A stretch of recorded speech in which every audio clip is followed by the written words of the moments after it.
नमस्कार, मैं उज्जवल सिंह हूं और आप हैं यूपी न्यूज के साथ। आज जिस टॉपिक की हम चर्चा कर रहे हैं वो टॉपिक है धर्म। धर्म की व्याख्या कर पाना शायद अपने आप में गागर में सागर भरने जैसा है और उसकी संपूर्ण व्याख्या करना भी संभव नहीं है।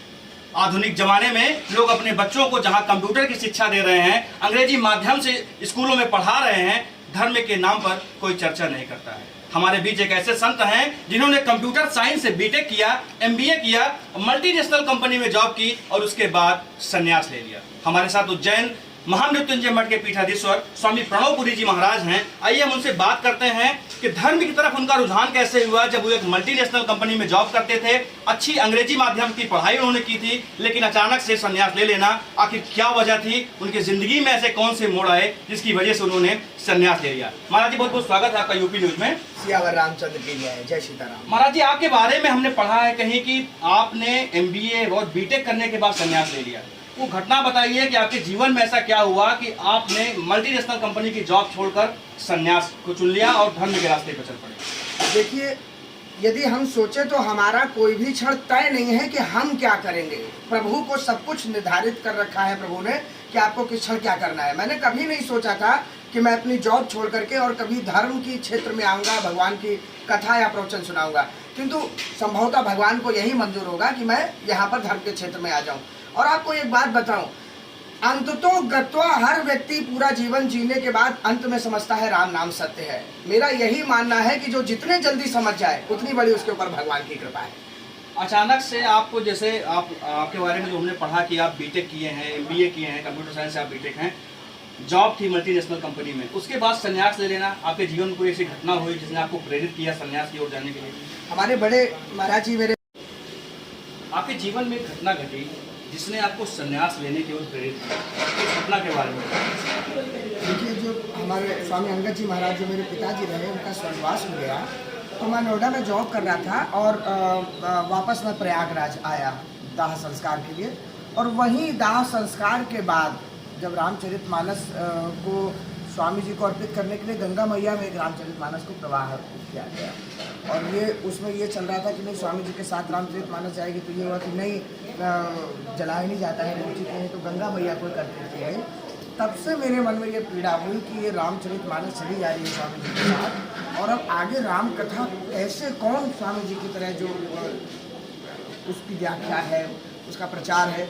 तब मैंने वहाँ से संन्यास ले लिया, हरिद्वार चला गया और हरिद्वार जा कर के आगे तुलसी साहित्य पर, और अब तो भगवान के पास श्रीमद् भागवत महापुराणी सब, तब फिर राम कथा मन में एकदम आई, उसी का ही मैं गुणगान करूँगा भगवान श्री राम का। आपके बारे में एक और चीज़ हमने पढ़ा है, सोशल मीडिया पे तमाम चीज़ें हैं कि आप एक बार ऐसा हुआ था कि इंटरव्यू में आप रामचरितमानस की एक चौपाई नहीं सुना पाए थे और फिर अचानक से पूरी रामचरितमानस आपको कंठस्थ हो गई। जी हाँ, दरअसल क्या है कि जो हमारे पिताजी तो संत रहे, महात्मा रहे, और मैंने एक बार पहले भी कहा था ये बात कि युवा पीढ़ी, अब तो जब से सरकार थोड़ी सी 2014 के बाद धर्म के प्रति रुझान युवाओं में आया है, वरना एक ऐसा समय था अपने भारत में कि युवा पीढ़ी धर्म से, संतों से, इनसे थोड़ा दूर भागती थी, पाखंडी समझते थे संतों को इस प्रकार से।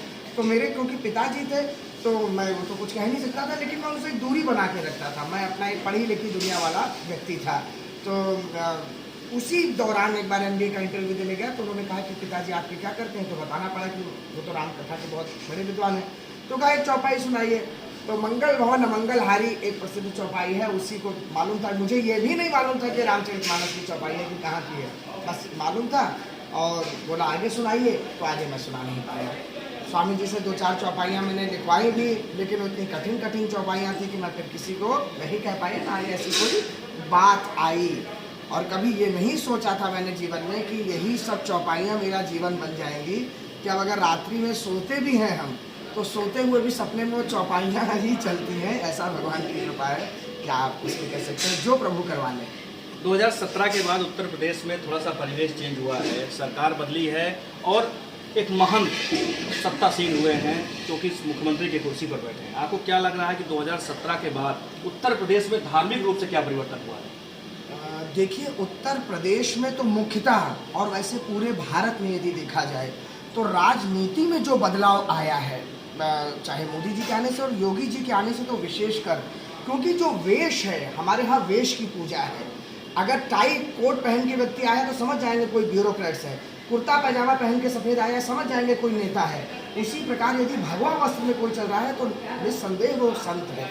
तो अब जो विदेशों तक भी जो न्यूज़ जाती है उसमें जाता है कि भारत का एक जो सबसे बड़ा प्रदेश है, अर्थात प्रधानमंत्री के बाद यदि सबसे ज़्यादा पावर किसी को है तो वो उत्तर प्रदेश के मुख्यमंत्री को और किसी मुख्यमंत्री को नहीं है, और उस पर पदासीन एक संत है। तो संत होने के कारण पूरा ये मैसेज चला गया है विदेशों तक कि भारत एक सनातन धर्मी राष्ट्र है, हिंदू राष्ट्र है, और यदि यहाँ पे आगे जितनी भी राजनीतिक पार्टियां हैं वो चाहते हैं कि सत्ता में बने रहें, गायब ना हो जाएं, तो उनको परम आवश्यक है कि हिंदुओं के मुद्दे को लेकर के आगे बढ़ना पड़ेगा और प्राथमिकता देनी पड़ेगी, बनावटी मुद्दे नहीं, क्योंकि तुष्टीकरण अब नहीं चल पाएगा आगे, वरना हिंदू बैकअप हो जाएगा।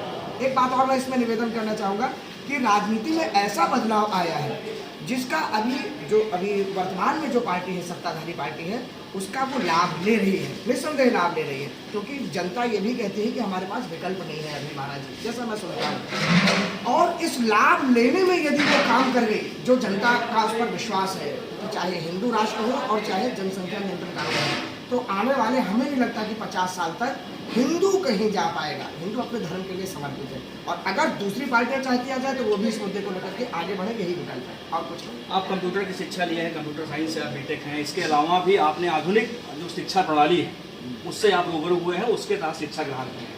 आपको क्या लगता है कि जो इस समय शिक्षा प्रणाली है, इस तरह से अंग्रेजी माध्यम के स्कूलों के भरमार हुई है, बच्चों को पढ़ाने का ट्रेंड बढ़ा है वहाँ पर, आपको क्या लगता है कि उसके साथ साथ बच्चों को धर्म की शिक्षा जो पर्याप्त होनी चाहिए, उचित शिक्षा, वो धर्म की शिक्षा दी जा रही है? बिल्कुल भी नहीं दी जा रही है। अब थोड़ा शुरू हुआ है, गुजरात में जैसे गीता को पाठ्यक्रम में लाया गया है। मैं आपको बताऊं, ये हमारा वही देश है जहां पर हिंदू ये कहने में गौरवान्वित महसूस करता था कि मेरा बेटा हैडल्ड में पढ़ रहा है, कि क्रिश्चियन सोसाइटी में पढ़ रहा है, और ये कहने में गौरवान्वित होता था कि मेरे बेटे की हिंदी कमज़ोर है, जरा अंग्रेजी तो अच्छी है, हिंदी। ये सभ्यता हमारी आ गई थी भारत देश में, क्योंकि ईसाई मिशनरी हो चाहे अंग्रेजी भाषा हो, सभ्यता हो, वो हावी हो गई थी। व्यक्ति मंदिर जाने में शर्माने लग गया था। एक समय आपने गौर किया होगा कि टीका यहाँ लगाने लगे थे लोग, गर्दन पे लगाते थे, यहाँ नहीं लगाते थे, उनको शर्म आती थी। जय श्री राम कहने में शर्माते थे। आज जो 14 के बाद 17 के बाद जो बदलाव आया है, और हमारे पाठ्यक्रम में अंग्रेजी के साथ साथ जो हमारे धर्म ग्रंथ आए हैं, कारण हम लोगों ने तो पढ़ा कि अकबर बड़े महान थे, सिकंदर बड़े महान थे, लेकिन ये किसी ने नहीं पढ़ाया कि हमारे धर्म के इतने बड़े बड़े, चाहे महर्षि कणाद हों, चाहे अगस्त ऋषि जी हों, इन्होंने विज्ञान को जो दिया है वो बड़े बड़े साइंटिस्ट नहीं दे पाए। तो अब ये जानने की जरूरत है, और हमारे धर्म से ही सारी जितनी पाठ्यक्रम है, जितनी भी संस्कृति है वो डिराइव हुई है, मैं कई बार कहता हूँ। तो मूल हमारा ही धर्म है, हमारा ही पाठ्यक्रम है, उसको वापस लाने की आवश्यकता है। इस समय एक महंत हैं कुर्सी पर, आप आधुनिक शिक्षा प्रणाली को लेकर उत्तर प्रदेश सरकार से कोई मांग करना चाहते हैं? आपके हिसाब से कोई सुझाव है जो सरकार को आप देना चाहते हैं? मैं 2 ही सुझाव देना चाहूँगा। पहला तो पाठ्यक्रम में श्री रामचरितमानस और गीता दोनों को लाया जाए। एक निवेदन और है, गीता क्योंकि बहुत ग्लोबल ग्रंथ है, इसमें 2 मत नहीं है, किंतु गीता अर्जुन और भगवान श्री कृष्ण के बीच में प्रश्न उत्तर का संवाद है, और उसका इंटरप्रिटेशन करना उतना आसान नहीं है।